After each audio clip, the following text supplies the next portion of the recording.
Dati kasi mataas po yung sugar ko, pati yung BP ko. Tapos ilang beses na po ako nagpapa-blood chem, ganun pa rin daw yung sugar. Umaabot po to sa Mindanao sa ate ko, yung Java Coffee. Sabi ng ate ko, maganda daw sa kanya yung insomnia niya at nakakatulog daw siya ng maayos.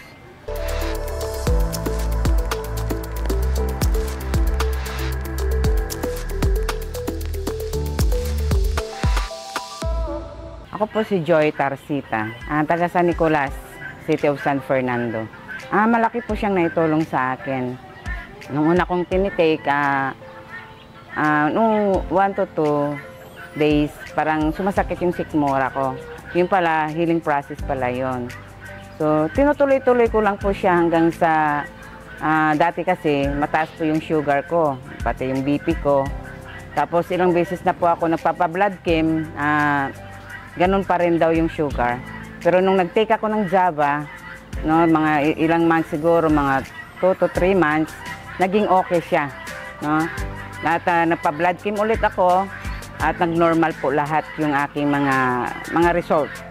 Then yung ito po yung nakakatulong sa akin to na yung immune system ko lumalakas.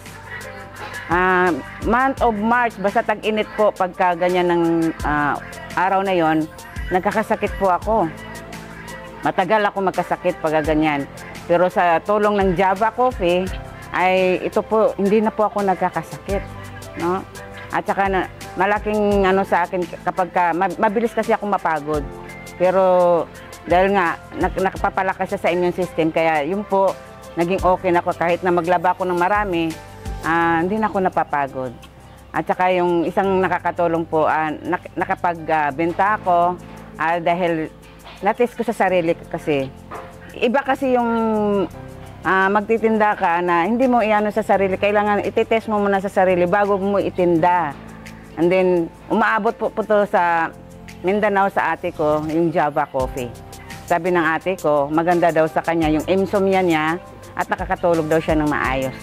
At saka yung sakit ng katawan. Sabi ko nga sa kanya, pagka padadalahan kita dyan ulit. Sabi ko sa kanya. Kasi hindi ko ikakahiya tong product na to kasi maganda, as in maganda siya. Yung Java Coffee. Dahil yun ang pinakakape ko. Meron po akong kape sa umaga, green yun, tapos sa gabi, yun po yung violet kasi may insulin plant yun. Yun po yung ng Java. Salamat sa Java.